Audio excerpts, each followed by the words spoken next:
안녕하세요. 네, 이번 시간에는 2022년 전기기사 제1회 필기시험 전기자기학 문제를 함께 공부해 보시도록 하겠습니다. 문제 1번부터 보겠습니다. 면적이 0.02m의 제곱, 간격이 0.03m이고 공기로 채워진 평행 평판에 캐패시터에 1.0 곱하기 10-6승쿨럼의 전하를 충전시킬 때 두 판의 사이에 적용하는 힘의 크기는 약 몇 뉴턴인가? 평행판 사이에 적용하는 힘의 세기를 구하라는 문제이죠. 예, 금속판이 이렇게 조져 있고 간격이 dm이며 면적이 sm의 제곱인 이런 평행판 콘덴서가 있습니다. 간격이 dm, 면적이 sm의 제곱. 이런 평행판에 V볼트의 전위차를 가해서 V볼트의 전위차를 가해줬더니 여기에 Q쿨럼의 전하가 처리되어 있습니다. 여기는 정의 전하가 처리되어 있고 여기 마이너스 V의 전하가 처리되어 있죠. 이 전하량의 크기가 이렇게 조졌습니다. 1.0 곱하기 10의 마이너스 6승쿨럼이다. 이럴 경우에 정과 부 사이에 무슨 작용입니까? 힘이 작용하죠? 이 평행판 콘덴서 사이에 작용하는 힘의 세기 플러스 힘을 구하라는 문제입니다. 그러면 정지되어 있는 전하들 사이에 단위 면적당 적용하는 힘의 세기는 이렇게 세 가지 공식이 있죠. 정지되어 있는 전하들 사이에 적용하는 힘의 세기를 정전응력이라 해서 정전응력은 이렇게 크게 세 가지가 있습니다. 2분의 1 전속의 밀도 D 곱하기 2. D는 진공유일 때는 2분의 1 2π 제로 곱하기 2의 제곱이 되겠죠? 그리고 전기의 세기는 2π 제로분의 전속의 밀도 D가 되거든요. D의 제곱. 이런 것을 정전응력이라고 씁니다. 항상 전속의 밀도는 뭘것 같다? 전속의 밀도는 2π 제로분의 면전하 밀도의 제곱과 같은 것입니다. 그래서 이게 정지되어 있는 전하들 사이에 단위 면적당 적용하는 힘 뉴턴 퍼 미터의 제곱이 됩니다. 그럼 이 전체 면적 Sm의 제곱인 전체 면에 적용하는 힘의 세기를 구한다면 면적 S만 구해주면 되겠죠? 따라서 전체 면에 적용하는 힘의 세기는 단위 면적당 적용하는 힘의 세기다 면적만 구해주면 되겠습니다. 주어진 조건에서는 전하를 주었기 때문에 요식을 쓰면 되겠네요. 요식. 그렇죠? 자, 따라서 이 입실온 제로의 면전의 밀도는 전체 면에 처리된 전체 전기량을 면적의 수로 나눠주면 되겠죠. 이거의 제곱. 그러니까 단위 면적당 적용하는 힘이니까 면적 S를 곱해주면 전체 면에서 적용하는 힘이 세게 되겠습니다. 자, 그럼 정리해주면 어떻게 되겠습니까? 되겠네요. 이 입실온 제로의 면적의 제곱에 여기 면적 곱해줬으니까 S 하나만 내려오죠? 그 다음에 Q의 제곱을 해주면 되겠죠? 자, 그대로 이제 대입만 시켜주면 되겠죠? 2 곱하기 진공의 유전율은 언제나 8.855 곱하기 10의 마이너스 12승이 되죠? 이게 면적을 보면은 면적은 0.02m의 제곱이라고 주었습니다. 0.02m의 제곱. 그래서 0.02 면적을 넣어주고 전하는 1.0 곱하기 10의 마이너스 6승이라고 주었죠? 이거의 제곱이 되겠네요.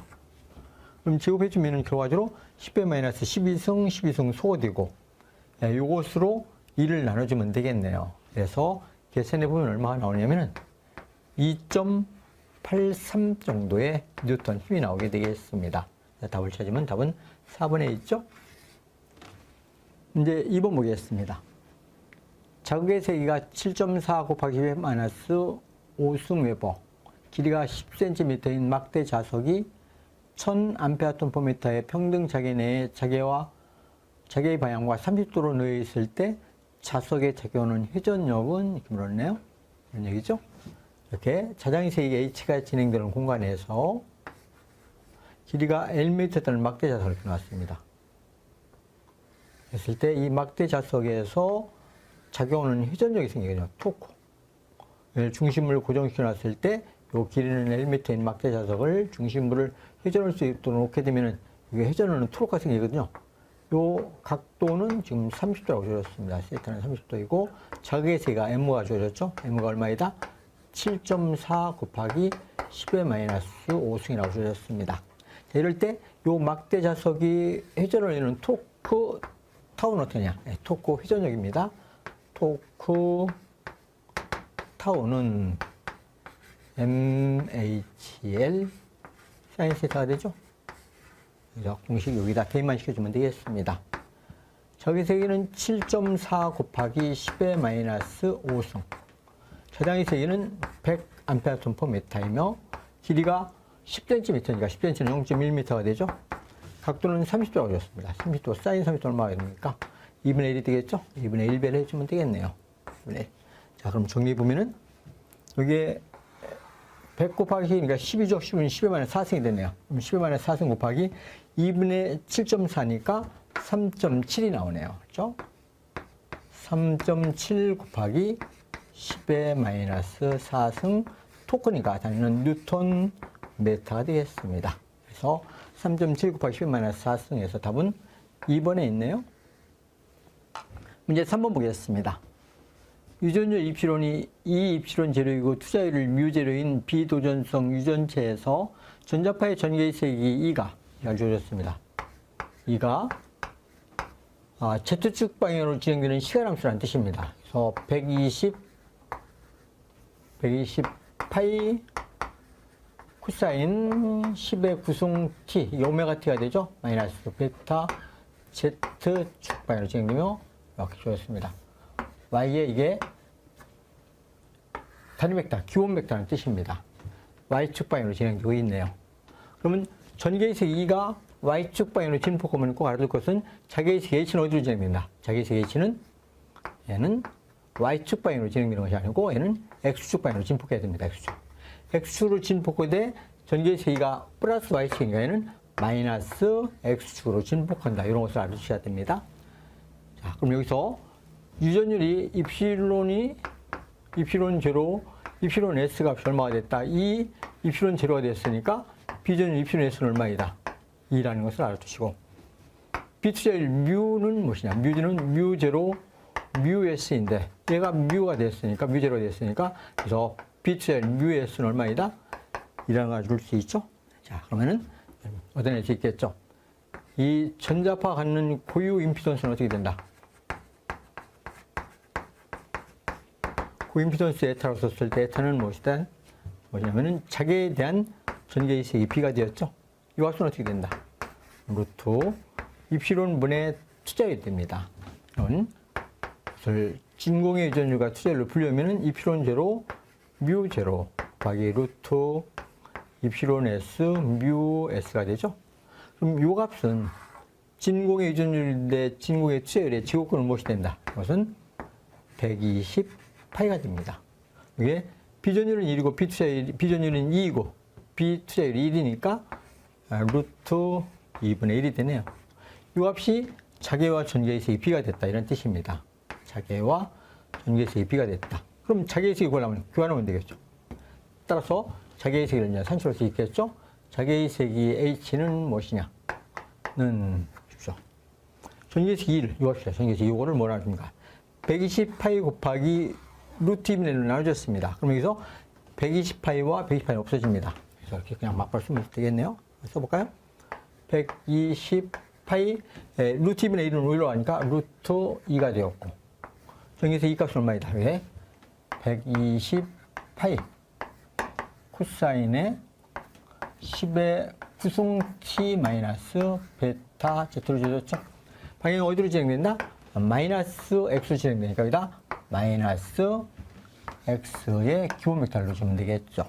그래서 정리해보면은 소거되죠?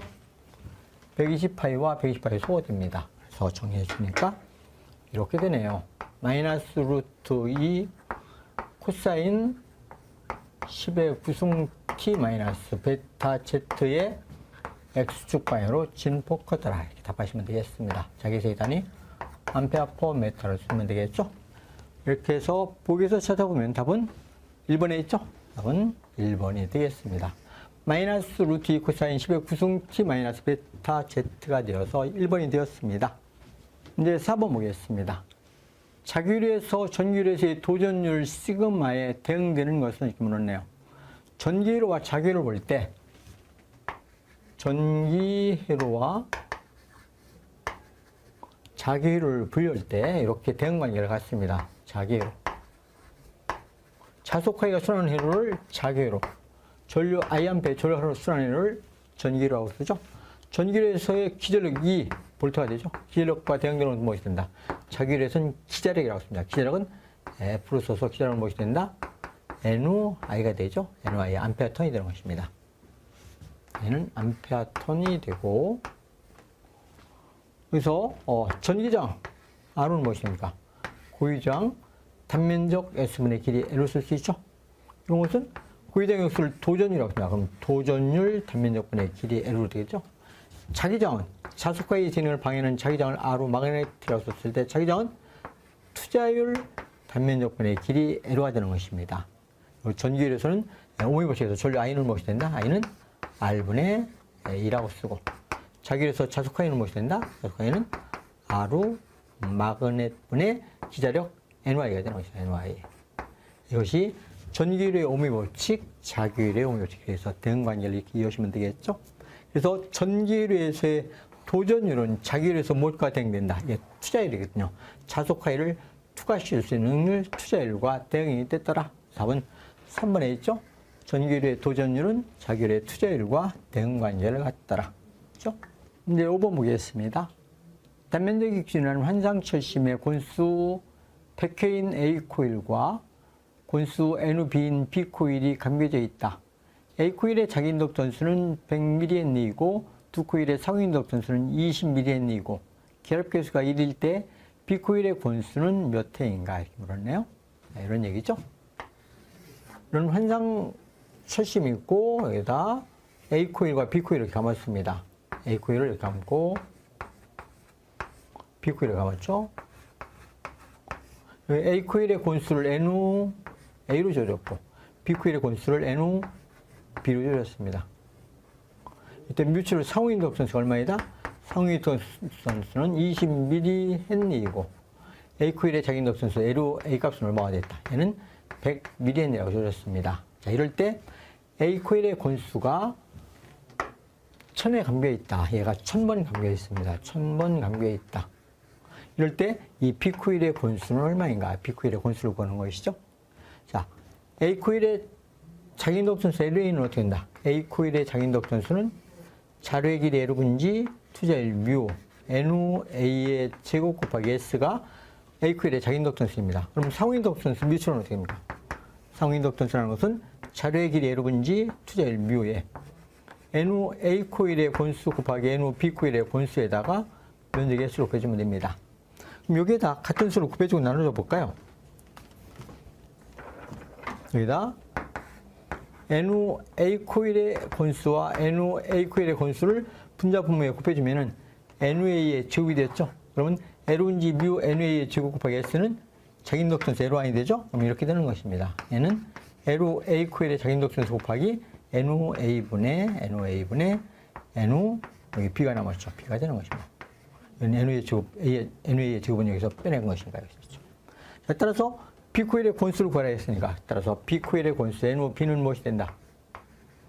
NUB는 뮤추얼 상호인덕수에다가 역으로 가서 곱해주면 되겠죠? 네. LUA분의 LUA 코일의 자기인덕 전수분의 NUA 코일의 곤수를 곱해주면 되겠죠? 그렇죠? 네. 그래서 이렇게 역으로 가서 곱해주는 것이니까 역으로 곱해주면 LUA분의 NUA가 되었습니다. 주어진 식을 보시면은 상호인덕 전수는 20mH가 됐죠? 20mH. A 코일의 인덕 전수는 100mH라고 줄였습니다. 같이 미리미리니까 그냥 생략하고 미리는 생략하고 100. A 코일의 건수 1000번 감겨있죠? 1000회이다. 이렇게 해서 계산해 보면은 공 2개, 2개 지어지니까 20 곱하기 10이니까 200회가 감겨있네요. B 코일의 건수는 200회 찾으시면 되겠죠? 답은 2번에 있네요. 문제 6번 보겠습니다. 공기 중에서 1V/m의 전기의 세기에 의한 변이전류 밀도의 크기가 2A/m의 제곱으로 흐르게 하려면 전개의 주파수는 몇 메가헤르츠가 되겠는가 물었네요. 전개의 주파수를 물었습니다. 전개의 주파수는 어떻게 되겠는가?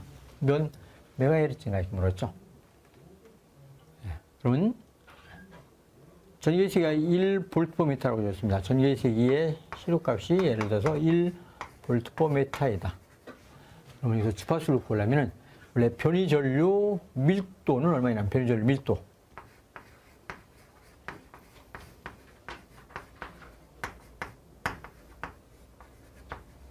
변이전류 밀도를 i에다가 디스플레이스먼트에서 d를 붙이면 이게 변이전류 밀도가 되는 것입니다. 변이전류 밀도는 변이전류 i 디스플레이스먼트를 무엇으로? 면적에서 나눠진 것이거든요.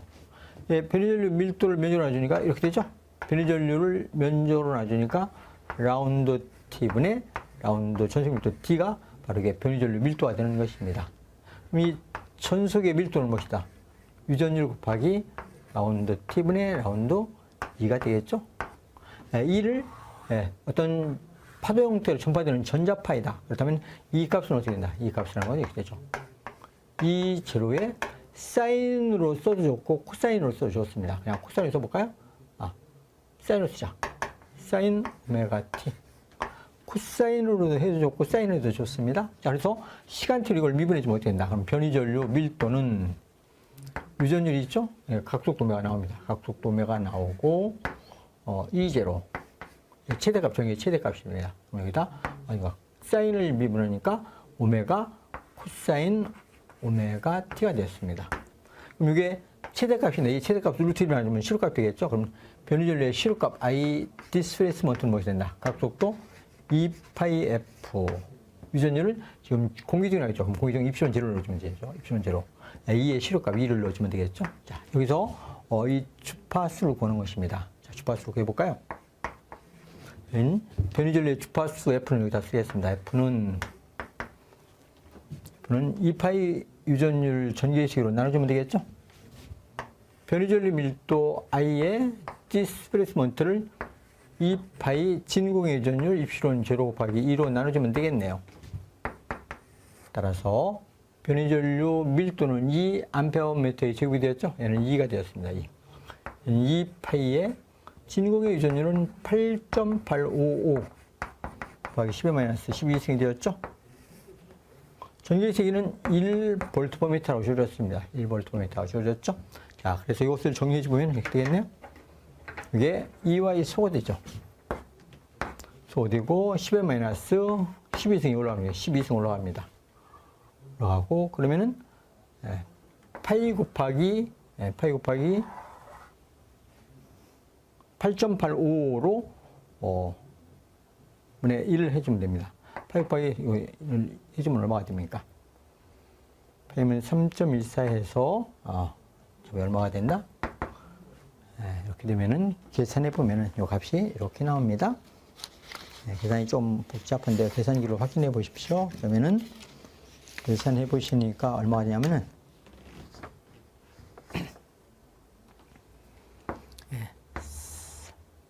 35,947 메가헤르츠가 나오는 겁니다. 메가헤르츠가 나온다 이런 얘기죠. 메가헤르츠.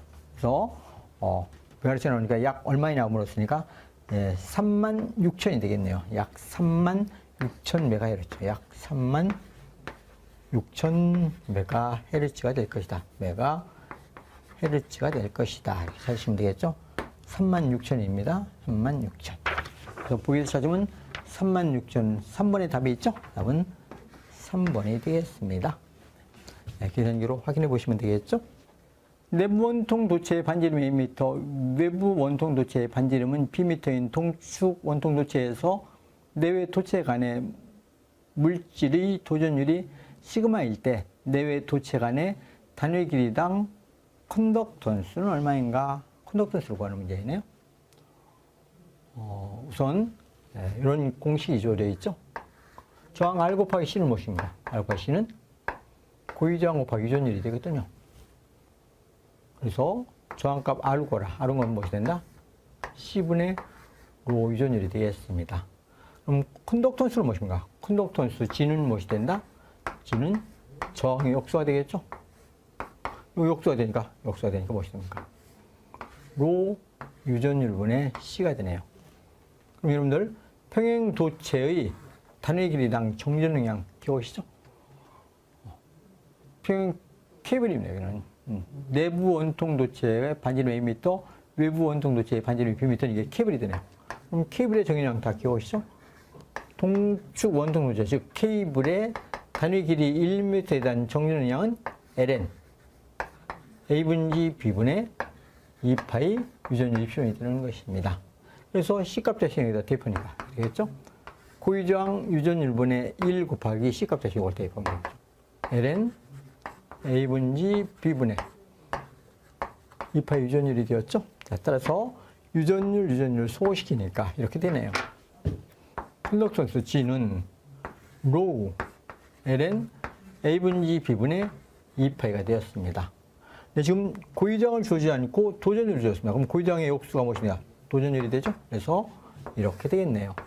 ln A분지 B분의 2파이 고유저항의 역수 도전율 시그마를 쓰면 되겠죠. 이게 컨덕턴스 모 퍼 메타 단위 길이 1m에 대한 컨덕턴스가 되니까 모 퍼 메타가 되겠습니다. 답은 ln A분의 B분의 2파이 도전율이 됩니다. ln A분의 B분의 2파이 도전율에서 보기에서 찾으니까 답은 1번에 있네요. 그렇죠? 답은 1번이 되겠습니다. 문제 8번 보겠습니다. Z축상에 놓인 길이가 긴 직선 도체의 10A의 전류가 Z축 방향으로 흐르고 있다. 이 도체의 주위에 자석의 밀도 B가 이렇게 줄였습니다. B가 3x-4y 웨버퍼미터의 제곱일 때 도체가 받는 단위 길이 1m당입니다. 단위 길이당 힘의 크기는 얼마인가 이렇게 물었네요. 이런 얘기죠. 무한장 직선 도체가 이렇게 줄였죠. 그래서 Z축 방향 이렇게 전류 I가 있고 10A 흐릅니다. 10A 흐르는데 어느 축으로? Z축 방향으로 흐른다. 이 전류를 벡터적으로 쓸 때는 어떻게 된다? 전류를 벡터로 쓸 때는 어떻게 쓴다? 벡터는 Z축 방향으로 진행되니까 10 단위 벡터 이렇게 AZ로 줍니다. IJQ로 써줬고 AXY를 기호 벡터로 써줘. 그럼 Z축으로 진행되니까 Z 이렇게 쓰면 되겠네요. 이렇게. 이게 전류 크기가 되는 것입니다. Z축 방향으로 10A 전류가 흐른다. 됐죠? 자, 그러면 여러분들 플레밍의 윈슨 법칙이 있죠?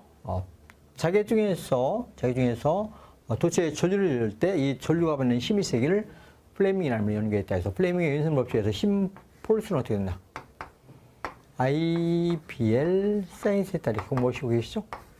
여기서 힘을 벡터적으로 표현할 때는 이렇게 표현할 수 있습니다. 이걸 벡터로 표현할 때 전류 I도 벡터요, 자장의 세기 B도 벡터이죠? 그럼 여기서 사인이니까 외적으로 표현할 수 있습니다. 그래서 길이 L을 곱해주면 그 L미터에 작용하는 힘의 세기를 벡터적으로 표현하는 것입니다. 그럼 지금 단위 길이당이니까 이 길이 L은 1m를 넣어주면 단위 길이당 작용하는 힘이 나옵니다. 단위 길이당 작용하는 힘의 세기를 벡터적으로 보려면 I 크로스 B죠? 그럼 I 크로스 B는 이렇게 보는 것입니다. 한번 더 써버릴까요? I 크로스 B를 행렬식으로 풀려면 이렇게 풀면 됩니다. 는 이렇게. 여기다 AX. 근데 여기서는 X의 기본 벡터를 X 이렇게 줄였습니다. Y의 기본 벡터를 Y에 이렇게 Z의 기본 벡터를 이렇게 쓰면 되겠죠? 이게 X, Y, Z의 기본 벡터들입니다. 그러면 전류를 먼저 쓰는데 전류는 어느 축으로? Z축으로 10A 흐른다겠죠? 그럼 Y 성분과 X 성분은 없죠. 그럼 Z 성분으로만 10A가 주어져 있습니다. 자석의 밀도 B는 3x-4y가 됐죠? 그러면 X축 성분은 3이 주어졌고 Y축 성분은 -4가 되었습니다. Z축 성분은 없죠. 그래서 삼행삼연식을 행렬식으로 해석하면 되겠습니다. 이거로 해석으로 오면은 삼행삼연식 그거는 요령 보십시오. 대각선으로 3개씩 곱해주는데 이렇게 3개로 곱해줍니다. 그러면 X의 기본 벡터 0이 됐죠. 0. 마이너스. 혼자 있으니까 둘이 나서 이렇게 곱해주면 돼요. 마이너스 40이 되네요. 그럼 마이너스에 마이너스 40이니까 40이 되었죠. 플러스 Y. 자, 그래서 둘이 있죠? 둘이 있으면 혼자 나와서 이렇게 곱해줍니다. 10 곱하기 3이니까 30이 됐네요. 마이너스 이렇게 되니까 0이 있네요. 플러스 Z의 기본 벡터. 그래서 이렇게 곱해주니까 0이 있으니까 0이 되겠죠? 마이너스. 여기도 0이 있네요. 0이 되었습니다. 그래서 남는 것은 40x, 30y가 되겠네요. 따라서 단위 길이당 작용하는 힘의 세기는 얼마이다? 40x의 기본 벡터 플러스 30y의 기본 벡터 쓰면 되겠습니다. 힘의 세기니까 단위 길이당 뉴턴 퍼 미터가 되겠죠? 그래서 40x 프라임에서 30y가 되겠습니다. 답은 4번에 있죠? 4번이 되겠습니다.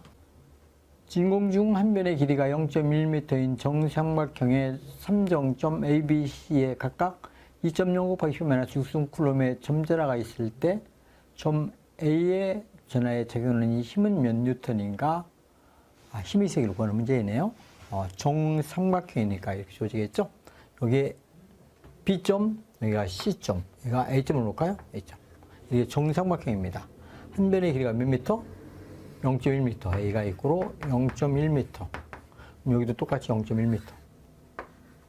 여기도 똑같이 0.1m가 되죠? 0.1m. 각 정점에 2 곱하기 10의 -6승 쿨럼의 점전하가 주어졌습니다. 여기도 2 곱하기 10의 -6승, 여기도 0.1m, 여기도 10의 -6승, 2 곱하기. 그랬을 때 여기가 A점이라고 봤을 때 이 A점에서의 힘의 세기를 구하라는 문제입니다. 그럼 여기에 있는 요게 B점, C점이라고 했을 때 B점에서 A점에 전하가 받는 힘의 세기는 두 전하를 연결하는 직선상으로 나오는 것이니까 힘의 세기가 이렇게 진행되겠죠? 이게 F1입니다.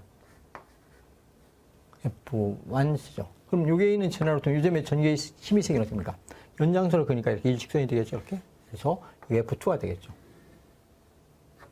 그럼 이 F1과 F2는 어떻게 되겠습니까? 크게 같죠? 요 전하와 요 전하가 같고 이 거리와 이 거리가 같기 때문에 요 힘의 크기가 같습니다. 두 개를 벡터적 합성해주면 어떻게 된다? 예, 이렇게 해서 요 점에서의 전개의 세기 E는 어떻게 된다? 이런 전개의 세기를 구할 수 있죠? 힘의 세기를 구하는 겁니다. 힘 플러스는 어떻게 되냐? 이 힘은 요 F1을 구해서 F1에 여기다 수직선을 그으면은 요 값이 코사인 세타가 되죠? F1에 코사인 세타 하면은 요 크기가 됐습니다. 그럼 요 크기와 같기 때문에 요 F 값은 2배 해주면 되겠네요. 2배. 무엇에? F1 후에 코사인 30도죠. 각도는 이게 30도거든요. 그럼 코사인 30도로 해서 F1에 코사인 30도로 해서 2배를 해주면은 요 정삼각형 A점에서의 적용은 힘이 되겠습니다. 한번 넣어볼까요? 2 곱하기. 전하와 전하 사이의 적용은 힘의 세기 비례당수는 언제나 9 곱하기 10의 9승이 되죠? 9 곱하기 10의 9승. 거리는 0.1m입니다. 0.1m의 제곱. 거리의 제곱의 반비례하고 전하의 곱의 비례하는데 2 곱하기 10의 -수승 곱하기 2 곱하기 10의 -수승이니까 4 곱하기 10의 -12승이 되네요. 이걸 정리해주면 되겠죠? 거기다 코사인 30도는 얼마가 된다? 코사인 30도는 2분의 루트 3이 되겠습니다. 자, 그래서 정리해보면은 여기에 10의 -2승, 여기에 9승이 되니까 10의 -3승이 됐네요. 이게 10의 -2승이 올라가니까 10의 2승이 됐죠? 마이너스 10의 1승이 되네요. 자, 그럼 나머지 곱해주면 되겠습니다. 2와 2 소거되고 4구 36이 되는데 10의 -1승이니까 3.6 루트 3이 되겠네요. 그래서 3.6 곱하기 루트 3, 3.6 루트 3 뉴턴이라는 힘을 얻어낼 수 있겠네요. 3.6 루트 3 해서 보여서 찾으면 답은 4번이 되겠습니다. 문제 10번 보겠습니다. 투자율이 뮤 헨리 퍼 미터, 자개의 세기 H 암페 톤 퍼 미터, 차성의 밀도가 B 웨바 퍼 미터의 제곱인 곳에서 자개 에너지 밀도는 이렇게 말하네요. 자개 에너지 밀도, 즉 자개 중에 단위 체력당 축적된 에너지를 구하는 문제죠. 자개 에너지 밀도는 오메가 H로 쓰겠습니다. 자개 중에 단위 체력당 축적된 에너지로서 전체의 자개 중에 저장된 에너지를 무엇으로? 최적 볼륨으로 나눠준 것입니다. 단위가 줄 퍼 미터에 3승이 되어서 에너지의 밀도라 이런 표현을 쓰고 있습니다. 이 에너지 밀도는 세 가지씩 있습니다. 자개 에너지 밀도 오메가 H는 무엇이 된다? 2분의 1 차성의 밀도 B 곱하기 H. H는 항상 뮤H가 되기 때문에, B는 뮤H가 되기 때문에 2분의 1 뮤H에다 H 하나 더 있으니까 H의 제곱이 되겠죠. H는 뮤분의 B가 되기 때문에 여기 쓸 수 있죠. 2 뮤분의 B에다가 B 하나 더 있으니까 제곱이 되겠죠. 이런 것을 자개 내의 에너지 밀도, 자기 에너지라는 표현도 쓰고 있습니다. 줄 퍼 미터의 3승. 이렇게 해서 보기에서 찾아보면 답은 1번의 답이 있네요. 진공 내 전위함수 V가 X제곱 플러스 Y제곱 볼트로 주어졌을 때 x 이퀄로 0보다는 크고 1보다 작은 점, 이렇게 해서 이런 공간에 저장되는 정전 에너지는 얼마인가 이렇게 물었습니다. 정전 에너지. 우선 이런 값들 이해하시죠? 전위를 주어주고 전개에서 E를 구하는 식은 있죠. E는 무엇이 된다? 마이너스 그레이디언트 V라고 배우셨죠? 무엇이 된다? 마이너스 나블라 V가 되겠습니다. 그래서 전위 함수를 각각 x, y, z로 편미분해 주면 되겠죠. 그래서 전개식을 구해보면 마이너스를 놓고 요 x의 제곱을 편미분해 주니까 무엇이 된다? 2x i가 되겠죠? 플러스 y의 제곱을 y로 한번 미분해 주니까 2y의 j가 되겠죠? 이것이 바로 무엇이 된다? 전기의 세기 볼트 퍼 미터가 된다는 것이죠. 그럼 정전 에너지를 구하는데 정전 에너지는 전체의 전개 중에 축적된 에너지로서 정전 에너지는 어떻게 된다? 단위 체력당 축적된 에너지 오메가 2에다가 무엇으로 적분해 주는 것이죠. 최적에 대한 볼륨으로 적분해 줍니다. 그래서 구간을 넣어주면 되겠죠. 어디서부터 0에서 1가량 구간을 넣어주면 되겠습니다. 이게 최적 적분이 들어간 것입니다. 최적 적분. 자, 그러면 전개 중에 단위 체력당 축적된 에너지는 어떻게 된다? 2분의 1 진공이면 입시론제로 2의 제곱 델타 V에서 최적 적분해 주면 되겠습니다. 그래갖고 구간을 1에서 0가량 구간만 넣어주면 되겠죠. 자, 그래서 정전 에너지를 구해보겠습니다. 에너지는 어떻게 되는가? 정전 에너지, 전개 중에 축적된 에너지를 얘기하는 것입니다. 에너지는 2분의 1 입시론 제로, 2분의 1 입시론 제로, 2의 제곱이니까 이것을 제곱해 주면 되겠죠. 그래서 구한 것, 여기서 아까 구해놨죠. 이것을 제곱해 주면 되겠습니다. 마이너스 2 xi에 마이너스 2y에 제가 됐죠? 요거에 제곱을 해서 무엇으로? 최적 적분해 주는 것입니다. 최적 적분 V로 적분해 준다. 자, 그럼 이걸 제곱해 주면 어떻게 되겠습니까? 이렇게 되겠네요. 2분의 1 입시론 제로 적어보니까 2는 4 x의 제곱 플러스 2는 4 y의 제곱. 이것을 최적 적분을 하니까 무엇으로? x로 한번 적분, y로 한번 적분, z로 한번 각각 적분 3중격을 해줘야 됩니까? 상수는 나오고 x로 한번 적분, y로 한번 적분, z로 한번 적분 3중격을 해줘야 됩니다. 그러니까 구간은 어떻게 된다? 0에서 1가량 구간을 넣어주면 되겠죠? 이것은 적분해주면 되겠습니다. 자, 보실까요? 2 입시론 제로, 2분의 입시론 제로 놓고 4x의 제곱을 x로 적분하면 어떻게 됩니까? 3분의 4 x의 3승. 여기는 x로 적분해 주니까 4y의 제곱 x가 되겠네요. 그럼 여기다 뭘 넣어준다? 구간을 1과 0을 대입한 것입니다. 그리고 y로 적분, z로 다시 적분해 줘야 됩니다. 적분을 또 해줘야 되겠죠? 자, 그럼 여기서 x 대신에 1과 0을 대입해서 빼주니까 어떻게 됩니까? 2분의 입시론 제로는 놓고, 인테그랄. 여기다 x 대신에 1이니까 3분의 4. 그래서 여기다 x 대신에 1을 넣으니까 4y의 제곱이 됐죠? 이 값을 다시 또 뭐로 적분한다? y로 적분해 줘야죠. z로 적분해 줘야 됩니다. 그래갖고, 0과 1을 대입해 주면 되겠습니다. 자, 이번엔 y로 적분해 줍니다. 그럼 y로 적분해 주는 건 무엇이 됩니까? 얘는 2 입시론 제로분의 y로 적분해 주니까 3분의 4y가 됐죠? 플러스 3분의 4y의 3승이 되네요. 구간을 넣어준다. 그래서 1과 0에서 빼주면 되겠죠. 다시 한번 또 적분해 주면 됩니다. 무엇으로? z로 적분해 주면 되겠죠. 자, 지금 y값 대신에 1과 0을 넣어주니까 1을 주니까 3분의 4. 여기도 1을 주니까 3분의 4가 됐죠. 네, 그래서 값은 얼마가 된다. 이렇게 나오겠네요. 이 입시론 제로의 인테그랄 여기에 1과 0을 넣어서 빼주니까 그냥 1만 넣어주면 됩니다. 그럼 1이 됐으니까 3분의 4. 여기도 1을 넣어주니까 3분의 4가 됐죠. 그럼 3분의 8이 됐네요. 3분의 8을 무엇으로? dZ로 적분해갖고 0과 1을 넣어서 빼주면 되겠습니다. 1을 넣고 0을 넣어서 빼주면 되죠. 그러면 3분의 8을 Z로 적분해주니까 어떻게 된다? 2분의 입시론 제로는 3분의 8 Z가 되겠죠. 그래서 Z값 대신에 뭘 대입한다? 1과 0을 넣어서 빼주니까 1을 넣으면 1이 돼서 3분의 8이 됐고 0을 넣으면 0이 되죠. 자, 따라서 2 곱하기 입시론 제로 여기다 뭘 넣어준다? 1을 줬으니까 3분의 8만 곱해주면 되겠네요. 자, 그래서 정해진과 2 지워지고 줄여서 3분의 4가 되네요.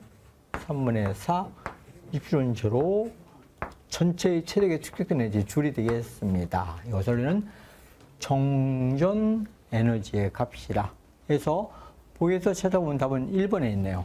3분의 4 이프론 제로 줄여서 답은 1번에 되겠습니다.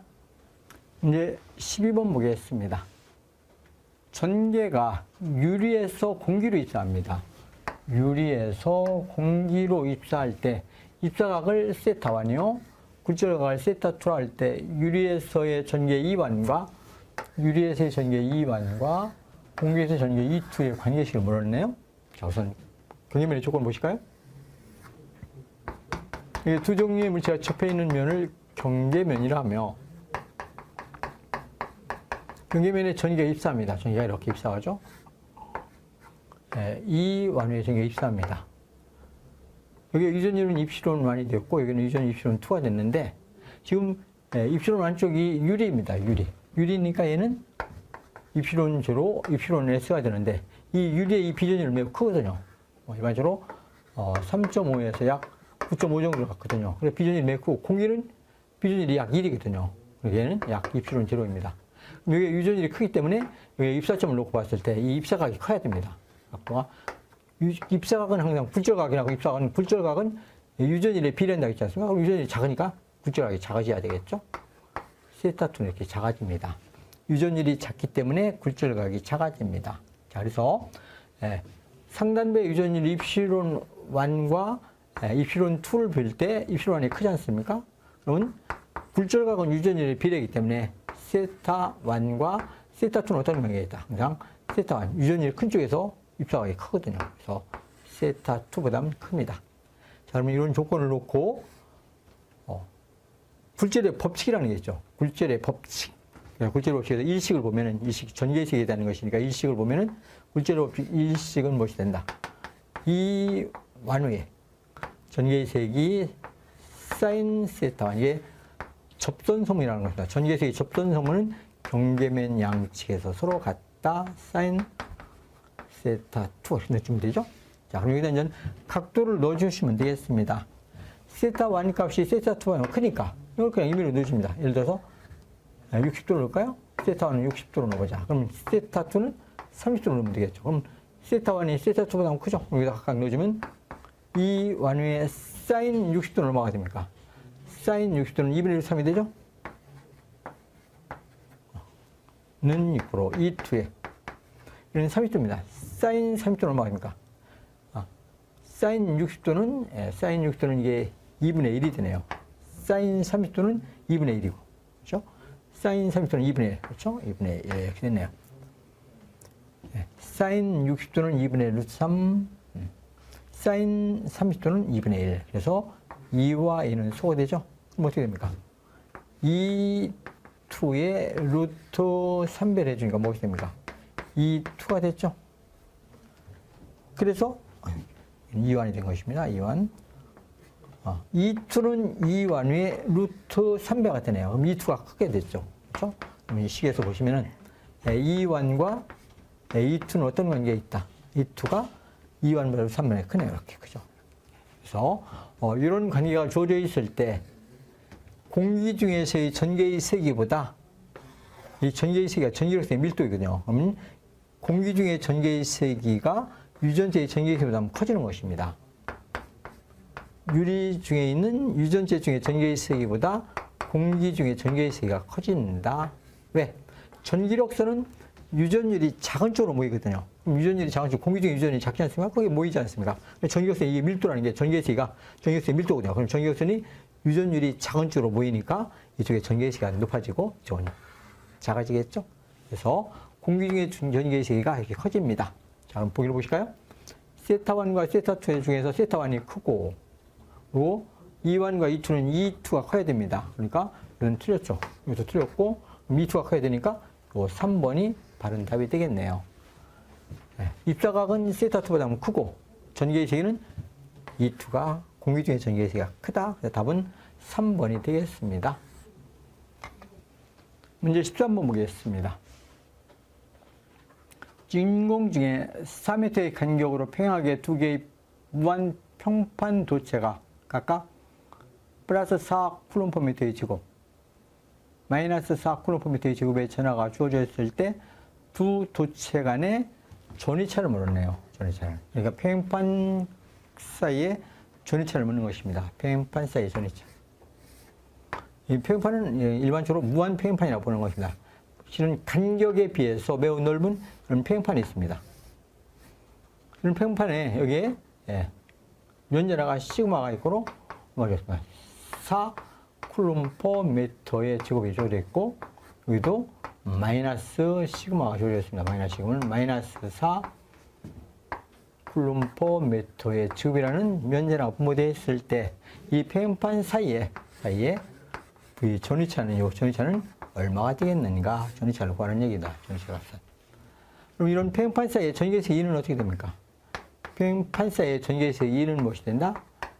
무한 면전하가 두 개 있기 때문에 무한 면전하에 의한 전개색의 2배가 됩니다. 그래서 평행판 사이의 전개색은 얼마이다? 이프실론 제로분의 면전의 민수도 시그마가 되죠. 그럼 평행판 사이의 전위차는 항상 V는 무엇이 된다? 전개색 2에다가 간격 T로 곱해주면 되는 것이죠. 이게 평행판 사이의 전위차가 되는 것입니다. 그래서 이프실론 제로분의 면전하 시그마 이게 전개색에다 뭘 곱해준다? 간격 D만 곱해주면 되겠죠. 모든 값 주어졌습니다. 모든 값 주어졌으니까 구해주면 되겠죠? 진공의 유전율은 얘는 8.855 곱하기 10의 마이너스 12성. 면 전하는 4라고 되었죠? 4쿨럼퍼미터의 제곱. 간격도 4m라고 되었습니다. 4m. 자, 그러면 4, 4, 16을 8.85로 나눠주면 8로 나눠주면 2가 되는데 2는 약간 안 되겠네요. 그럼 1.8 곱하기 10의 12승이 되겠네요. 1.8 곱하기 10의 12승. 마이너스 12승 올라와서 12승이 되었죠. 이런 전위차를 얻을 수 있더라. 이런 얘기입니다. 그래서 보기에서 찾으면 답은 4번에 있죠. 1.8 곱하기 10의 12승 볼트가 되는 것입니다. 볼트. 이제 4번 보겠습니다. 이제 14번 보겠습니다. 인덕턴스의 단위를 나타내는 것으로 틀린 것을 물었습니다. 인덕턴스 헨리의 단위를 나타내는 것. 원래 인덕턴스는 인덕턴스이죠. 어떤 이런 코일에 이렇게 I암페어의 전류가 흐르게 되면은 여기서 무엇이 만들어진다? 자기적 에너지 흐름 자속이 나오죠. 항상 이 자속은 비례하는 것입니다. 자속은 뭐에 비례한다? 전류 I에 비례한다. 이 등식을 눈으로 쓸 때 쓰는 비례함수가 무엇이 된다? 이것을 우리는 인덕턴스에서 자기 인덕턴스 L로 쓰는 것입니다. 자기 인덕턴스 L은 무엇이 된다? 인덕턴스는 I분의 파이가 되겠죠. 그래서 이 인덕턴스 단위 헨리라는 단위는 헨리 인덕턴스 우리 미국의 조셉 헨리라고 해서 헨리에서 H만 쓰면 되게 헨리 이렇게 되는 것이죠. 그래서 헨리라는 단위는 무엇이냐? 단위는 암페어로 웨버를 나눠주면 되겠죠. 암페어, 웨버 퍼 암페어로 쓸 수 있습니다. 원래 웨버라는 건 무엇이냐? 웨버는 볼트 세크예요. 볼트 세크라. 그래서 암페어 나눠주니까 이게 볼트를 암페어 나눠주니까 무엇이 된가? 옴이 되겠죠? 그럼 옴 세크라고 쓸 수 있겠네요. 여기다 그러면 암페어를 다시 한번 구해줄까요? 그럼 여기다 암페어의 제곱, 이게 볼트 암페어 세크니까 이렇게 되는 것입니다. 암페어의 제곱분의 볼트, 얘가 볼트 세크니까 볼트의 세크에다 볼트 암페어 곱해주니까 암페어 세크가 되지 않습니까? 세크. 그럼 이게 무엇이 된다? 이게 줄이 단위가 되죠. 볼트 암페어 세크가 줄이 되는 것입니다. 그래서 암페어의 제곱분의 줄, 이렇게 해서 세 가지의 단위를 얻을 수 있겠네요. 암페어 제곱분의 줄, 옴세크, 웨버 퍼 암페어, 이렇게 세 가지의 단위를 얻을 수 있습니다. 보기를 찾으면 옴세크 1번 맞죠? 2번 웨버 퍼 암페어 맞죠? 3번 줄 퍼 미터의 제곱 맞죠? 그럼 1, 2, 3번은 다 맞네요? 그럼 4번은 해당 사항이 없네요. 저는 해당 사항이 없다. 그래서 4번은 인덕턴스의 단위가 될 수가 없습니다. 문제 15번 보겠습니다. 진공 중 반지름 Am인 무한 길이 원통 도체 2개가 간격 Dm로 평행하게 배치되어 있다. 두 도체 사이에 정전 용량 C를 나타내는 것으로 옳은 것은 모르네요. 정전 능량 C를 산출하라. 이렇게 평행 도선이 있죠? 매우 길은 평행 도선이 간격 Dm의 간격을 갖고 놓여져 있습니다. 간격 Dm. 각각 도체의 반지름은 Am, 여기도 똑같이 반지름은 똑같이 Am가 되겠습니다. 이럴 때 이런 평행 도체 사이에 단위 길이당 정전량 C를 구하는 문제입니다. 그냥 C를 구하라. 전체 길이의 정전량 C, 단위는 페로포미터를 구하는 것이거든요. 그럼 이런 평행 도체 사이에 V볼트의 전위차를 가했을 때 이쪽에는 선전하 람다가, 이쪽에는 마이너스 V의 전화를 쳐야 됩니다. 이럴 때 평행 도선 사이에 전위차를 구해줍니다. 전위차 V1, 2. 1, 2 도도체 사이의 전위차는 어떻게 하냐? 전위차를 구해보면 이렇게 됩니다. 파이 이피론 제로분의 람다, 여기 람다. 여기다 ln.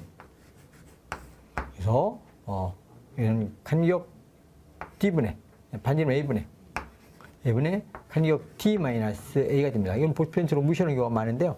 정확한 값은 이런 전위차를 얻을 수 있습니다. 이게 평행 도선 사이의 전위차이거든요. 따라서 이런 평행 도선 사이의 정전 능량 C를 구하라. 그럼 C는 항상 어떻게 된다? 정전 능량 C는 언제나 V분의 Q가 되겠습니다. 그래서 V값 대신에 이것을 대입해주면 이렇게 되겠죠? 대입해주면 파이 피론 제로분의 람다 ln a분지 d-a분의 Q라는 것은 선전의 밀도 람다 곱하기 길이 L이 되거든요. 그럼 길이 Lm에 대한 정전 능량이 되겠습니다. 그래서 이게 선전하 소거되죠. 위로 올라갑니다. 위로 가면은 이런 값이 되겠네요. ln은 자연록을 얘기하는 것이죠. a분의 d-a분의 파이 피론 제로. 파이 피론 제로. 길이가 1m이다. 그럼 1m. 이 길이가 매우 길인데 길이 1m에 대한 정전 능량이 되겠습니다. 우리는 보편적으로 이런 평행 도선의 길이가 매우 길을 때 이 길이를 몇 미터? 1m를 넣거든요. 그럼 1m는 이게 단위 길이당입니다. 이때는 단위가 페럿이라고 쓰고 단위 길이 1m에 대한 평행 도선 사이의 정전 능량을 산출할 때는 이 길이 대신에 1m를 넣거든요. 따라서 평행 도체 사이의 단위 길이당 정전 능량은 어떻게 된다? 그렇죠? ln a분지 d-a. 이걸 무시하는 경우도 많아요. 왜? 간격이 매우 반지름에 비해서 크거든요. 그래서 무시하는 경우도 있다는 걸 알아두시고 ln a분의 d-a분의 파이 이피론 제로라는 정전 능량 페로포메타를 산출할 수가 있습니다. 이렇게 해서 보에서 찾아보면 언제나 로그 함수, 자연 로그가 나오면은 이 큰 것보다 작은 건 없습니다. 이런 것은 없어요. 전기에서 이런 것은 전부 다 존재하지 않는 것입니다. 이런 것은 존재하지 않고 그럼 요거나 이거 둘 중에 하나죠. 이것은 아니죠. ln a분의 d-a분의 파이 이피론 제로에서 단위가 페로포메타 단위 길이당 정전 능량에서 답은 2번이 되겠습니다. 이제 16번 보겠습니다. 진공 중에 4m의 간격으로 놓여진 평행 도선에 같은 크기의 왕복 전류가 흐를 때 단위 길이당 2 곱하기 10-7승 뉴턴의 힘이 작용하였다.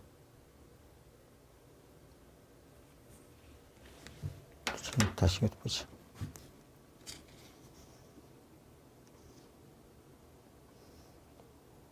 맞네? 단위 길이당 뉴턴 퍼 미터가 돼야 되는데 이 또라이들 되게 그냥 써놨구나. 그냥 써야지. 다시 나갑니다. 단위가 틀린 것이 원래는 나갑니다. 다시. 문제 16번 보겠습니다. 진공 중에 4m의 간격으로 놓여진 평행 도선에 같은 크기의 왕복 전류가 흐를 때 단위 길이당 2 곱하기 10-7승 뉴턴의 힘이 작용하였다. 이때 평행 도선에 흐르는 전류는 몇 암페어인가? 이렇게 물었네요. 자, 이게 평행 도선이 이렇게 조졌습니다. 여기는 I 암페어가 이렇게 올라가고 있고, 저는 I 암페어가 이렇게 내려오고 있습니다. 이 왕복 전류가 되겠죠. 간격이 Dm이죠. Dm일 때 길이 1m. 평행 도선 길이 L로 있고 1m 이게 단위 길이당입니다. 길이 1m당 평행 도체 사이에 적용하는 힘의 세계는 어떻게 되는가? 도선의 같은 크기의 왕복전류가 있으니까 같은 크기 I1에서 크기는 같고 왕복이니까 하고 오죠. 왕복일 때는 항상 반발력이 작용합니다. 전류방향이 반대이죠. 반발력이 이렇게 힘이 작용하거든요. 단위 길이당 작용하는 힘미색이 반발력은 얼마인가? 요 크기를 구하는 문제입니다. 크기가 주어져 있네요. 그래서 I를 구하는 문제이죠. 이랬을 때 평행 도선 사이에 단위 길이당 작용하는 힘미색은 어떻게 된다? 공식입니다. 간격 D분의 2 I1, I2가 됩니다. I1, I2 곱하기 10의 마이너스 7성. 이게 평행 도체 사이에 작용하는 힘미색이 되는데 요 힘이 얼마나 나왔다? 2 곱하기 10의 마이너스 7승이 나왔다는 얘기입니다. 2 곱하기 10의 마이너스 7승이라는 힘이 나왔다. 그래서 이 전류의 크기를 뭐랍니다. 이게 같은 전류거든요. 간격이 몇 미터이다? 4미터라고 적었거든요. 이게 4미터를 주고 전류의 크기를 구하는 것입니다. 이해하시겠죠? 자, 그럼 간격이 몇 미터? 4미터. 2 곱하기 전류 I니까 제곱이 되겠죠? 곱하기 10의 마이너스 7승이 얼마가 된다? 2 곱하기 10의 마이너스 7승과 같은 값이 돼야 되겠죠? 그럼 정리해 줄까요? 2와 2 소거되고 10의 마이너스 7승 없어지니까 이쪽으로 넘어오면 되겠네요. 그래서 I의 제곱은 무엇이 된다? 4가 됐죠? 따라서 I는 얼마입니까? 2A가 되겠네요.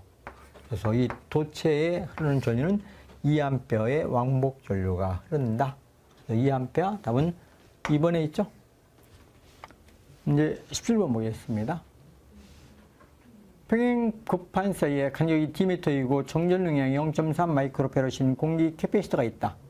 그리고 같이 두 급판 사이에 비전율이 5인 이렇게 유전체를 반만 채웠습니다. 2분의 D만큼만 각각 채워놓죠. 절반 두께만 넣었을 때 이 캐패시터의 정전 용량은 몇 마이크로페럿이냐 이렇게 물었습니다. 이렇게 반만 채워놨을 때 정량. 그럼 요 상단부의 정전 용량을 C1으로 씁니다. 하단부의 정량을 C2로 쓸까요? 자, 있을 때 C1은 어떻게 됩니까? C1은 간격이 2분의 D로 줄었죠. 공기중은 똑같죠. 공기중이고 면적에서는 똑같습니다. 이 면적은 S미터의 제곱이거든요. S미터. 여기도 똑같이 S미터입니다. S미터. 그래서 면적에는 변함이 없죠. 2 D분의 2P는 제로 곱하기 S입니다. 아까 처음에 유전체를 채워넣기 전에 공기일 때는 어떻게 나? 공기일 때는 간격의 반비례 면적에 비례하면서 입술은 제로 있는데 이 값이 얼마가 됐다? 0.3 마이크로페럿이었다군요. 0.3. 그럼 요거에 몇 배가 됩니까? 요거에 2배가 됐네요. 그렇죠? 처음 정전 용량에 이게 2배가 됐습니다. 이 C0가 됐죠. 그럼 C2는? C2는 똑같이 간격은 2분의 D미터이죠. 진공 중에다 비전율 입실온 S 5인 유전체를 채워넣습니다. S.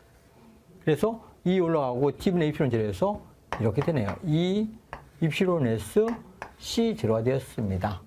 비전율이 5라고 줘줬죠. 비전율 입실온 R로 줘줬네요. 입실온 R로 줘주고 S로 줘줬습니다. 이게 5이니까 2 곱하기 5 C0가 됐네요. 그럼 10C0가 됐죠.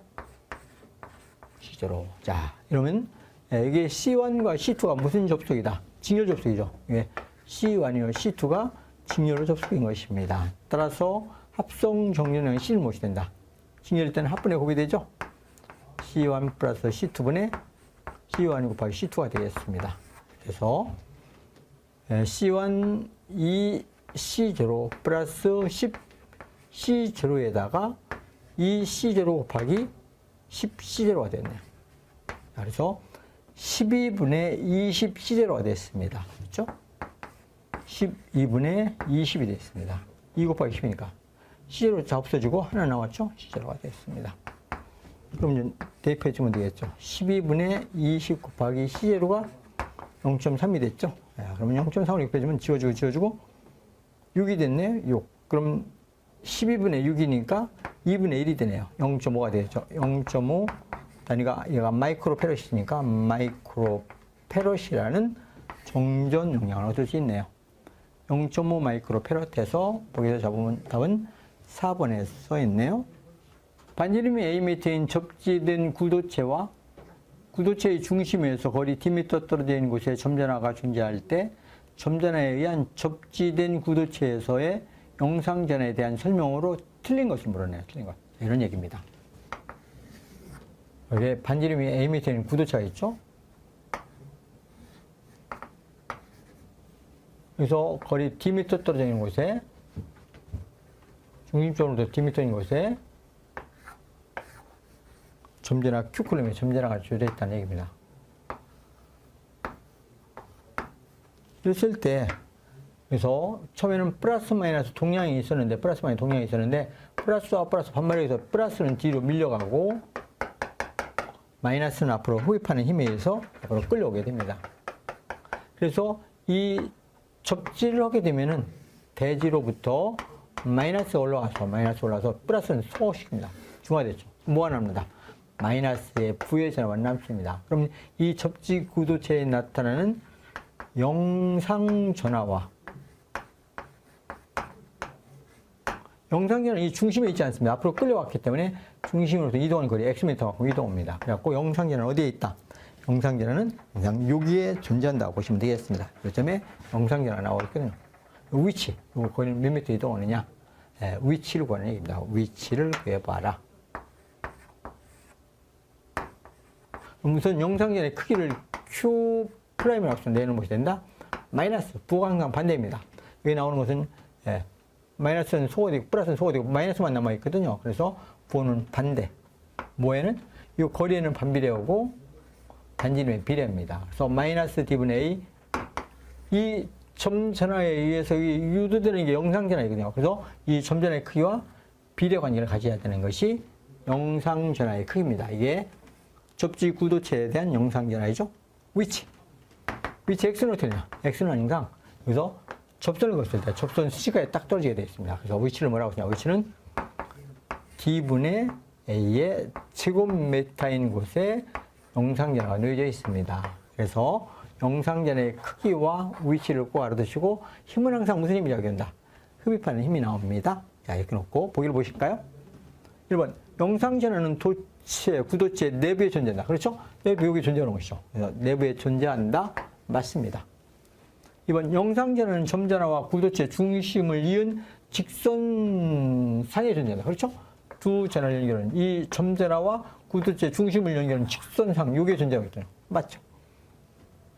3번 영상전화의 전화량과 점전화의 전화량의 크기가 같고 틀리네요. 영상전화와 점전화의 크기는 영상전화가 좀 작지 않습니까? D분의 A니까. 부호는 반대이고. 그래서 전화량의 크기는 같고 부호는 반대이다 했는데 전화량의 크기가 같지 않고 작아야 됩니다. 3번이 무조건 잘못되는 것이죠. 4번도 보시면은 영상전화의 위치는 구도체의 중심과 점전화 사이의 거리 D와 구도체의 반지름 A에 의해서 결정된다. 그렇죠. 위치한 거리 위치는 D와 A의 제곱에 의해서 결정되더라. 다 맞고 3번만 잘못되었습니다. 이제 19번 보겠습니다. 평등 전개 중에 유전체 구에 의한 전개 분포가 그림과 같이 되었을 때 입실론 1과 입실론 2의 크기의 관계는 이렇게 물었습니다. 이 문제는 좀 모순이 있습니다. 전개의 분포가 아니고 전기력선의 분포라고 써야 됩니다.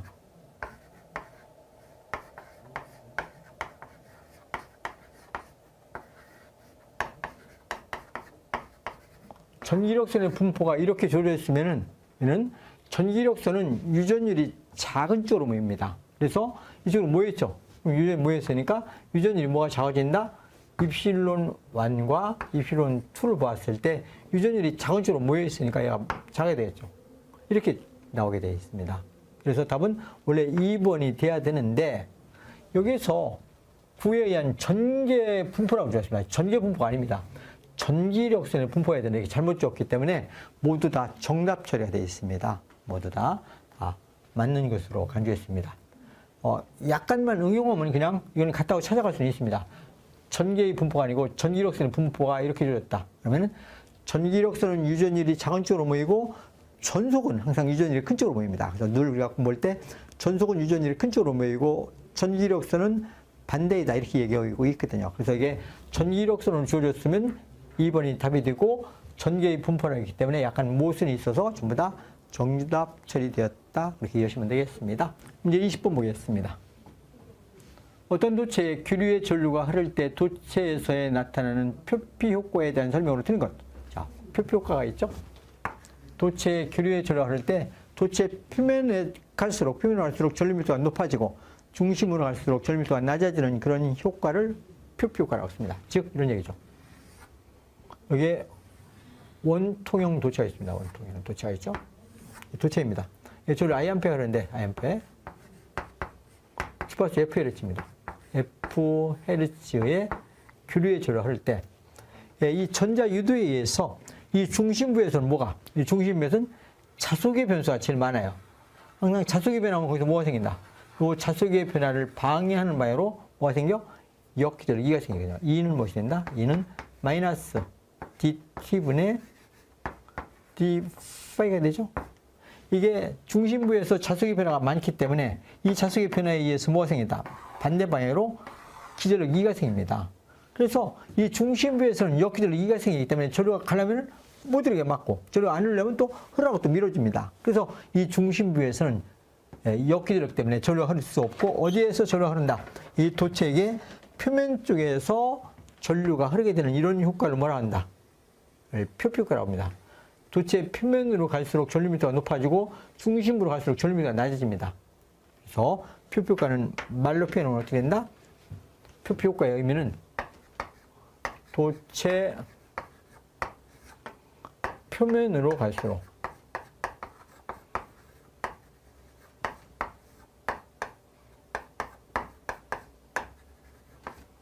전류 밀도가 높아지는 현상입니다.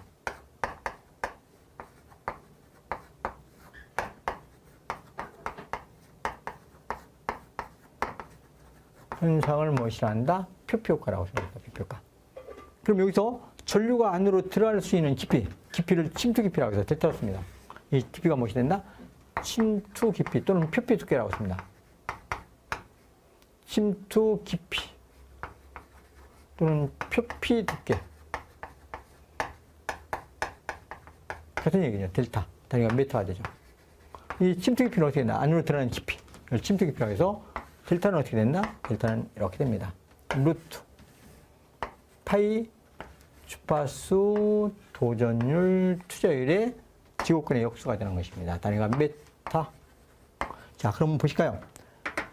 이 주파수가 높아지면은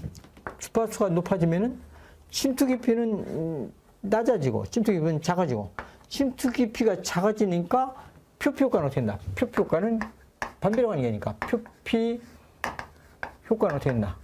크게 된다. 크다. 뭐가? 주파수가 높으면 침투 깊이는 낮아지고 표피 효과는 크다.